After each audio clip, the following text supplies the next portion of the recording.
Heroine கொடுத்த தப்பான ரிப்போர்ட்டால் ஒருத்தனோட லைஃபே ஃபுல்லாக கொலாப்ஸ் ஆகுது.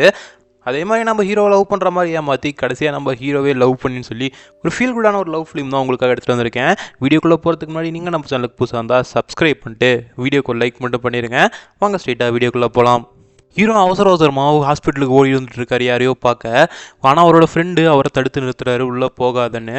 அதையும் தாண்டி ஹீரோ உள்ளே போய் பார்க்க ஹீரோவோட ஒய்ஃப் தான் அவங்களோட கடைசி ஸ்டேஜில் இருக்கிறாங்க. உள்ளே போய் இவர் பார்க்க அவங்களும் அங்கேயே செத்துடுறாங்க. அப்படியே கட் பண்ணால் நம்ம ஹீரோ இதையே நினச்சிட்டு அப்படியே காலைல எழுந்திரிக்கிறாரு. அதே டைம் சைமல்டேனியஸாக ஹீரோயினை காமிக்கிறாங்க. ஹீரோயின் ஒரு டாக்டராக இருக்காங்க. இப்போ ஹாஸ்பிட்டலில் தான் போயிட்டுருக்க. வெயில் என்னடா இப்படி கொளுத்துதேங்கிற மாதிரி போயிட்டுருக்க. அங்கேயே மயங்கி விழுந்துடுறாங்க போல். திருப்பி இப்போ ஹாஸ்பிட்டலில் காமிக்கிறாங்க. வந்தோன்னையுமே என்னப்பா திருப்பி கீழே விழுந்துட்டியான்னு சொல்லி ஃப்ரெண்டு கேட்க, அதெல்லாம் ஒன்றும் இல்லை, ஏதாவது இந்த எனக்கே தெரியுங்கிற மாதிரி இப்போ போய் பேஷண்ட்டை பார்க்க போகிறாங்க. அங்கே ஒருத்தர் கத்திட்டு இருக்காரு. கூட இருக்கிறவங்களை கூப்பிட்டு என்னாச்சுன்னு சொல்லி கேட்டு, இந்த பேஷண்ட்டை நானே ஹேண்டில் பண்ணுறேன்னு சொல்ல, இல்லை பெரிய டாக்டர் வரட்டுங்கிற மாதிரி சொல்கிறாங்க. அப்போ என்ன பார்த்தா டாக்டர் மாதிரி தெரியலையா அப்படிங்கிற மாதிரி ஹீரோயின் கோவப்பட, சரின்னு அவங்களே போய் பார்க்குறாங்க. பார்த்தா கை கால்லாம் ஒரே இந்த ரேஷஸ் மாதிரி சிவப்பு கலரில் இருக்குது. அதே டைம் அவனை பார்க்குறாங்க. அவனோட கையில் ஒரு டேட்டூ இருக்குது. இந்த டேட்டூலாம் மேக்ஸிமம் அங்கே கேங்ஸ்டர்ஸ் தான் போடுவாங்களாமா. ஒரு வேளை இவன் தான் அடிச்சிருப்பாங்கிற மாதிரி நம்ம ஹீரோயின் யோசிச்சுக்கிறாங்க. ஹீரோயினோட ஃப்ரெண்டும் இதெல்லாம் நமக்கு தேவையில்லாத வேலை, இதை வேறு யாராவது பார்த்துக்குவாங்க, வா போகலாம் அப்படிங்கிற மாதிரி சொல்ல, அதெல்லாம் கேட்காம ஹீரோயின் நீங்கள் இவங்களை எப்படி டிஸ்சார்ஜ் பண்ணி கூப்பிட்டு போகலாம், சின்ன விஷயம் தான், ஒன்றும் பயப்படுற அளவுக்கு இல்லைன்னு சொல்ல, அதெல்லாம் கேட்காம வாங்கி கத்திட்டு இருக்க, நீங்கள் உடனே டிஸ்சார்ஜ் பண்ணி கூப்பிட்டு போங்கிற மாதிரி நம்ம ஹீரோயின் சத்தம் போடுறாங்க. அதுக்கப்புறம் நம்ம ஹீரோயினோட ஃப்ரெண்டு தான் கூட்டிகிட்டு போகிறாங்க. அதே சமயம் ஒரு ரெஸ்கியூ டீமை காமிக்கிறாங்க. இங்கே தான் நம்ம ஹீரோ வேலை செஞ்சுட்ருக்காரு. இப்போல்லாம் பரபரப்பாக கிளம்பி போயிட்டுருக்காங்க. போனால் ஒரு இடத்துல கூட்டமாக இருக்குது. என்னடான்னு உள்ளே போய் பார்த்தா நம்ம ஹீரோயின் ஒருத்தவங்களை டிஸ்சார்ஜ் பண்ணி விட்டுருப்பாங்களே, அவங்க தான் வெளியே மயக்கம் போட்டு கிடக்குறாங்க. உடனே அவங்கள காப்பாற்றுறதுக்காக வண்டியில் ஏற்ற டாக்டரை பார்த்துட்டு, என்ன இவ்வளோ லேட்டாக கூப்பிட்டு வரீங்க, முன்னாடியே வந்து சேர்த்த மாட்டிங்களா அப்படின்னு சொல்லி கேட்க, உடனே அவனும் நீங்கள் அவனை ஹாஸ்பிட்டலுக்கு கூப்பிட்டு போங்க, நான் வரேங்கிற மாதிரி அவன் கிளம்பி போகிறான். கேப்டனே அவன் போகிற பார்த்தா சரியில்லையே, சரி நம்ம ஹீரோவை கூப்பிட்டு பின்னாடியே ஃபாலோ பண்ண சொல்கிறாரு. போனவன் ஸ்ட்ரெயிட்டாக நம்ம ஹீரோயின்ட்டு தான் போயிருக்கான். போய் அவங்கள அடிக்க போக அந்த டைமில் நம்ம ஹீரோ தான் சென்டரில் புந்து தடுக்க, ஹீரோவுக்கு மூக்குலேயே ஒரு குத்து. நம்ம ஹீரோயின் பண்ண இந்த வேலையால் ஹீரோயினோட லைசன்ஸையும் பிடிங்கிடுறாங்க. கூடிய ஹீரோயினோட ஃப்ரெண்டோட லைசன்ஸையும் பிடிங்கிடுறாங்க. லாயரும் கட் அண்ட் ரைட்டாக சொல்லிடுறாங்க, 3 வருஷத்துக்கு ஒன்றால் ஸ்டிச்சஸ் எதையுமே தொட முடியாதுமா நீ பண்ண வேலைக்குன்னு சொல்ல. இன்னது 3 வருஷமா அவ்வளோ நாள் இருந்தாங்க, டச் விட்டு போயிருமேன்னு சொல்ல, அதுக்கு நான் ஒன்றும் பண்ண முடியாது, இல்லைனா அந்த செக்யூர் பண்ண வந்தவனே வந்து பொய் சாட்சி சொன்னால் தான் உண்டுன்னு சொல்ல, சரிண்ணா அவனை தெரியும் நம்ம ஹீரோயின் போகிறாங்க. நம்ம ஹீரோ இதுக்கெலாம் ஒத்து வர மாட்டேங்கிறாரு. நம்ம ஹீரோ போகிற பக்கம்லாம் நம்ம ஹீரோயினும் போகிறாங்க. ஒரு கட்டத்தில் ஒரு ட்ரக்குக்கு வந்து ஒரே கோழி குஞ்சாக பறந்துட்டுருக்கோம். அங்கெல்லாம் பிடிச்சிட்டு இருக்க நம்ம ஹீரோயின் அங்கேயும் போய் ஹீரோவை தொல்லை பண்ண ஒரே அடி அடிக்கிறாரு. அப்படியே சுற்றி இருக்கிறவனுங்க எல்லாம் பார்க்குறானுங்க. அடுத்த நாள் அந்த ரெஸ்கியூ டீமுக்கு இன்னொரு கால் வருது. ஒரு பொண்ணு மேலேருந்து கீழே குதிக்க போகிறான்னு எல்லாரும் போய் பார்க்குறாங்க. பார்த்தா நம்ம ஹீரோயின் தான். அங்கேருந்து கீழே குதிக்க போகிறேன்னு சொல்லிட்டு இருக்க ஹீரோ தான் முன்னாடி போய் உனக்கு என்ன தான் பிரச்சனைன்னு சொல்லி கேட்குறாங்க. அப்போ ஸ்லிப்பாகி நம்ம ஹீரோயின் விழுக போக அங்கே கொஞ்சம் ஃபன்னான மூமெண்ட்ஸ்லாம் நடக்குது. அப்படியே கட் பண்ணால் நம்ம ஹீரோயினை கொண்டு போய் இப்போ போலீஸ் ஸ்டேஷனில் உட்கார வச்சுருக்காங்க. நீ பண்ண எந்த செயலால் கண்டிப்பாக நீ ஃபைன் கட்டணும், எவ்வளோன்னு கேட்டால் $2000 அடேங்கப்பா அவ்வளோ காசு என்கிட்ட இல்லையே, இதுக்கு பதிலாக வேறு ஏதாவது ஆல்டர்னேட்டிவான விஷயங்கள் ஏதாவது இருக்கான்னு சொல்லி கேட்க, சரி நான் அப்போ வாலண்டியராக ஒர்க் பண்ணலாமான்னு கேட்க, கண்டிப்பாக ஒர்க் பண்ணலாமேன்னு சொல்லி இப்போ அவங்களோட ஃப்ரெண்டையும் கூட்டு வந்து வாலண்டியரில் சேர்த்து விட்றா. உனக்கு வேணும்னா நீ சேர வேண்டியதாண்டி, என்ன ஏண்டி சேர்த்து விட்டங்கிற மாதிரி கேட்டுட்டு இருக்க. நம்ம ஹீரோ இவங்களை பார்த்துட்டு யாரா மென்டலுங்களெல்லாம் இதில் சேர்த்ததுங்கிற மாதிரி கூட இருக்கிற ஃப்ரெண்டு சொல்லிட்டு இருக்கான். வந்த வாலண்டியருக்கெல்லாம் இப்போ ட்ரைனிங் கொடுத்துட்ருக்காங்க. ஹீரோவோட ஃப்ரெண்டு போய் படுத்துக்கிட்டு வாய் வச்சு ஊதுமானலாம் சொல்லிட்டு இருக்க. கரெக்டாக கிட்ட வர கேப்டன் வந்து ஒரு மிஷின் வந்திருக்கு வாங்க போகலாங்கிற மாதிரி கூட்டிகிட்டு போயிடுறாரு. அங்கே போனால் மேலே ஒருத்தர் நின்றுக்கிட்டு காசு கொடுக்கணுங்கிற மாதிரி கத்திக்கிட்டு இருக்க. கேப்டன் என்ன பிரச்சனைன்னு விசாரிச்சா, அவனுக்கு காசுலாம் கொடுத்தாச்சு, பட் ஆனால் அவன் கீழே வர மாட்டேங்கிறான், வாரத்தில் ஒரு நாள் இவனோட இதே சல்லையாக போச்சுன்னு சொல்ல, நம்ம ஹீரோ தான் மேலே போய் பேசுகிறாரு. பேசிக்கிட்டு இருக்கும் போதே அவனையும் கீழே பிடிச்சி தள்ளிட்டு வந்துடுறாரு. கீழே ஏர் பேக்லாம் போட்டு ரெடியாக இருந்ததுனால 2 பேத்துக்குமே உயிர் சேதம் எதுவும் இல்லை. 2 பேருமே தப்பிச்சு வந்துடுறாங்க. நைட்டு இப்போ எல்லாருமே ஒரு பார்ட்டி வைக்கிறாங்க. நம்ம ஹீரோயின் எல்லாத்துக்குமே செலவு பண்ணி சாப்பாடு வாங்கி தராங்க. எல்லாருமே ஓவராக மட்டையாக வீட்டுக்கு போகிறதுக்கு வண்டி வேணுங்கிறனால டாக்ஸி புக் பண்ணி போகிறாங்க. நம்ம ஹீரோ வெளியவே நிற்க ஹீரோயினோட ஃப்ரெண்டையும் அதே டாக்ஸியில் போட்டு அனுப்பி விட்டுட்டு நம்ம ஹீரோ கூட வந்து நிற்கிறாங்க. டாக்ஸி கிளம்புனாட்டு ஹீரோ நீ எங்கேம்மா போகணும்னு சொல்லி கேட்க, நான் அவங்க போகிற இடத்துக்கு எதாம்மா போகணுன்னு சொல்ல, அடி லூஸு நீ அவங்க கூடவே போயிருக்கலாங்கிற மாதிரி கேட்க, இல்லை எனக்கு இன்னும் கொஞ்சம் குடிக்கணும் போல இருக்குது வா போகலாங்கிற மாதிரி கொஞ்சம் முன்னாடி பக்கம் வாங்கி விழுந்துடுறாங்க. அதுக்கப்புறம் நம்ம ஹீரோ அவங்கள தூக்கிட்டு ஓடிக்கிட்டே இருக்க ஒரு கட்டத்தில் முடிச்சிடுறாங்க. என்னதான் ஆச்சு உனக்கு என்னதான் பிரச்சனைன்னு சொல்லி கேட்க, எனக்கு ஒரு பிரச்சனையும் இல்லை, அப்பப்போ இப்படி தான் மயக்கம் போட்டு விழுந்துருவாங்கிற மாதிரி சொல்கிறாங்க. சரிவா உனக்கு கொண்டு போய் வீட்டில் விட்டு போகிறேன்னு சொல்ல, இல்லை நம்ம இப்போ சாப்பிட்டே ஆகணுங்கிற மாதிரி சொல்கிறாங்க. அதெல்லாம் முடியாதுன்னு ஹீரோ சொல்ல, சாப்பிடலன்னா திருப்பி மயக்கம் வருங்கிற மாதிரி ஹீரோயின் சொல்ல, சரின்னு சாப்பிட போகிறாங்க. அங்கே போனால் நம்ம ஹீரோ ஒரு சேரை கட்டி பிடிச்சிட்டு உட்காந்து ஆப்படம் பண்ணிகிட்டு இருக்க. இதை பார்த்து அங்கே இருந்த ஒருத்தன் நம்ம ஹீரோ அடிக்க வரான். அங்கே ஒரே சண்டையாக இவங்களெல்லாம் கொண்டு போய் போலீஸ் ஸ்டேஷனில் உட்கார வச்சிடுறாங்க.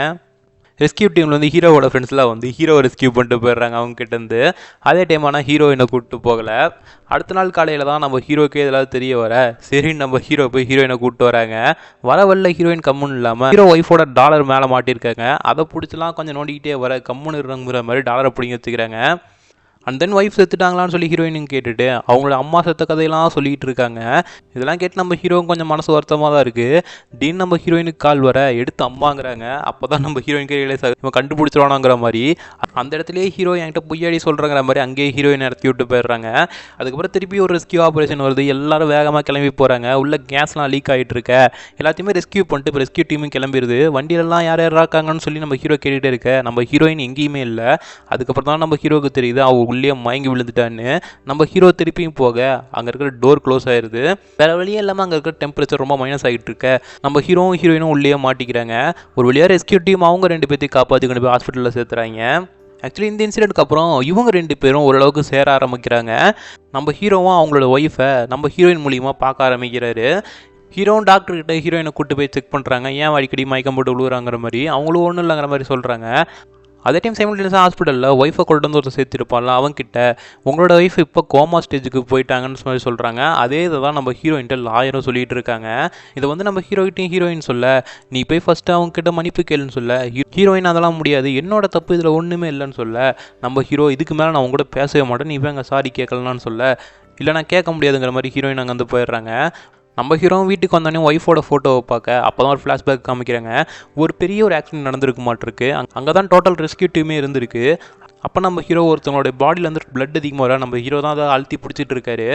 அந்த டைமில் ஹீரோக்கு ஒரு கால் வருது, ஒய்ஃப் ரொம்ப சீரியஸாக இருக்காங்கன்னு சொல்ல, உடனே இவங்களுக்கு கை எடுக்க போக அப்போ கூட வேலை செய்கிற பொண்ணு, நீ அதில் வந்து கை எடுத்துனா அந்த பொண்ணு செத்துருவாங்கிற மாதிரி சொல்ல, உடனே என்னோட ஒய்ஃபை காப்பாற்றுறதுக்கு ஒரு ஆம்புலன்ஸ் அனுப்பிவிடுங்கிற மாதிரி சொல்கிறாரு. ஆனால் ஊரில் இருக்கிற எல்லா ஆம்புலன்ஸும் இங்கே இருக்குங்கிற மாதிரி சொல்ல, அதுக்கப்புறம் தான் ஹீரோவோட ஒய்ஃபும் இறந்துருப்பாங்க. இதெல்லாம் நம்ம ஹீரோ திங்க் பண்ணிட்டு இருக்கேன். அடுத்த நாள் ஹீரோயின் ஹாஸ்பிட்டலுக்கு போகிறாங்க. டைம் டாக்டர் அவங்ககிட்ட இன்னும் ரொம்ப நாள் இல்லை, டக்குன்னு ஒரு முடிவெடுங்கிற மாதிரி சொல்ல, இன்னும் ஒரு நாள் டைம் கொடுங்க, என்னோட ஒய்ஃபோட பர்த்டே வருது, அவளுக்காக நான் ஏதோ ஒன்று செய்யணும்னு நினைக்கிறேன்னு சொல்ல, இதே தான் நீ ஒவ்வொரு நாளும் சொல்லிகிட்டு இருக்க, டக்குன்னு ஒரு முடிவு எடுங்கிற மாதிரி சொல்லிட்டு வெளியே வராங்க. டக்குன்னு பார்த்தா அவன் கதவை க்ளோஸ் பண்ணிட்டு சூசைட் பண்ணிக்கிறதுக்கு முடிவு எடுத்துட்டான் போல். உடனே நம்ம ஹீரோயின் தான் கதவை ஓப்பன் பண்ணிட்டு போக அவனோட கழுத்தில் இருந்த கயிறெல்லாம் எடுத்துகிட்டு ஹீரோயின் தான் அவனை காப்பாற்ற முயற்சிக்கிறாங்க. டாக்டர் அதெல்லாம் வாய்ப்பே இல்லைங்கிற மாதிரி சொல்ல, ஹீரோயின் இருந்தாலும் முழு முயற்சி பண்ணி அவனை காப்பாற்றிடுறாங்க. அண்ட் தென் இப்போ ஒரு ரெஸ்கியூ ஆப்ரேஷனுக்காக போயிருக்காங்க. ரயில்வே ட்ராக்கில் வண்டி மாட்டிக்கிச்சு. ஆக்சுவலி எல்லாருமே சேர்ந்து அந்த காரை நவுத்தலான்னு ட்ரை பண்ணுறாங்க. உள்ளே அந்த பொண்ணு மட்டும் உயிரோடு இருக்குன்னு. பட் அதனால அதுக்குள்ளே ட்ரெயின் வர எல்லாருமே போயிட்டாங்க. நம்ம ஹீரோ மட்டும் எப்படியாவது காப்பாற்றணுமே பார்த்துட்டு இருக்காரு. ஆனால் அதுக்குள்ளே ட்ரெயின் ரொம்ப பக்கத்தில் வர நம்ம ஹீரோ மட்டும் தான் எப்படியாவது பிடிச்சிட்டு நிற்கிறாரு. அதுக்கப்புறம் அந்த பொண்ணை காப்பாற்றி ஆம்புலன்ஸில் கூட்டிகிட்டு போயிட்டுருக்க, எப்படியாவது அந்த பொண்ணை காப்பாற்றிடுன்னு ஹீரோயின்ட்ட சொல்கிறாங்க. நம்ம ஹீரோயினை எவ்வளோ ட்ரை பண்ணி பார்க்குறாங்க. பட் ஆனால் அவங்களால காப்பாற்ற முடியல. அடுத்த நாள் நம்ம ஹீரோ கிட்ட வந்து பேசும்போது காப்பாற்ற முடியல, என்னால் முடிஞ்ச அளவுக்கு ட்ரை பண்ணுங்கிற மாதிரி சொல்ல, அதுக்கப்புறம் நம்ம ஹீரோயினும் நமக்குள்ளே இந்த ரிலேஷன்ஷிப் செட் ஆகாது, நம்ம பிரேக்கப் பண்ணிக்கலாங்கிற மாதிரி அங்கே வந்து போயிடுறாரு. இதுக்கப்புறம் ஹீரோவும் தனிமையில் இருக்கிற மாதிரி தான் ஃபீல் பண்ணுறாரு அதிகமாக. அதே மாதிரி தான் ஹீரோயினுக்கும் இருக்குது. அந்த டைமில் ஹீரோயின் மயக்கம் போடுவதுங்க ஃப்ரெண்டு தான் கொண்டு போய் ஹாஸ்பிட்டலில் சேர்த்துறாங்க. அதுக்கப்புறம் தான் பிரெயின் டியூமர் ஹீரோயினுக்கு அப்படின்னு சொல்ல, அதுக்கப்புறம் ஹீரோயினே ஸ்ட்ரெயிட்டாக போய் மன்னிப்பு கேட்கலான்ட்டு ஹாஸ்பிட்டலில் ஒருத்தன் சேர்த்துருப்பானே அவங்ககிட்ட போய் சாரி கேட்கலான்ட்டு போகிறாங்க. அவன் எத்தனை நாள் உங்கள் மேலே எனக்கு கோவம் இருந்துச்சு, பட் ஆனால் நீங்கள் என்னோடய உயிரை நீ தான் காப்பாற்றணும்னு சொன்னாங்க. அதுக்கப்புறம் அவன் மேலே இருந்த கோவம்லாம் போயிடுச்சு. இப்போ நீ செஞ்ச தப்பை நீ தான் சரி செய்யணும்னு சொல்லி என்னோட ஒய்ஃபோட உடல் இருப்ப நீ தான் ஆப்ரேட் பண்ணி எல்லாத்துக்குமே கொண்டு போய் சேர்க்கணும் அப்படிங்கிற மாதிரி ஹீரோயின்ட்ட சொல்ல, ஹீரோயினும் சாரி சொல்லிக்கிட்டே அப்படியே அழுகுறாங்க.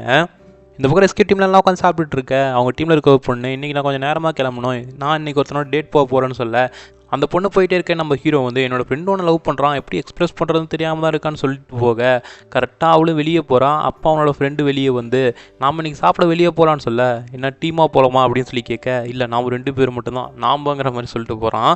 அவளும் கொஞ்சம் ஹாப்பியாக உள்ளே போகிறா. அதே டைம் ஹீரோயினும் அங்கே வர சர்ச்சு கூட்டிகிட்டு போயிட்டு நான் அவனை லவ் பண்ணது உண்மைதாங்கிற மாதிரி நடந்த விஷயத்தெல்லாம் சொல்கிறாங்க. இதெல்லாம் கேட்டு நம்ம ஹீரோவும் கொஞ்சம் ஃபீல் பண்ணுறாரு. அதே டைம் இதுக்கு மேலே நான் அவனை பார்க்க வந்தா நீ என் கண்ணில் படாமல் ஓடி போயிருங்கிற மாதிரி ஹீரோயின் அங்கன்னு சொல்லிட்டு கிளம்பிடுறாங்க. அதுக்கப்புறம் இவங்க ஒரு ரெஸ்கியூ ஆப்ரேஷனுக்காக போகிறாங்க. ஒரு பில்டிங்கே ஃபுல்லாக உடஞ்சி கிடக்குது. உள்ளே ஒருத்தன் உயிரோடு இருக்கேன், அவனை காப்பாற்றலான்ட்டு போகிறாங்க. பட் இருந்தாலும் மேலே இருந்த சீலிங்கை அவங்களால எடுக்க முடியல. அதை எடுக்க முடியாதனால இவனை காப்பாற்றுறதுக்கு ஒரே வழி தாங்கிற மாதிரி 4 பக்கமும் ஸ்டாண்டாட்டாக வச்சு பில்டிங் இடிஞ்சு விழுந்த வட்டியும் இது உங்கள் மேலே விழுவாமல் இருந்துச்சுன்னா கண்டிப்பாக உங்களை காப்பாற்றலாங்கிற மாதிரி சொல்கிறாங்க.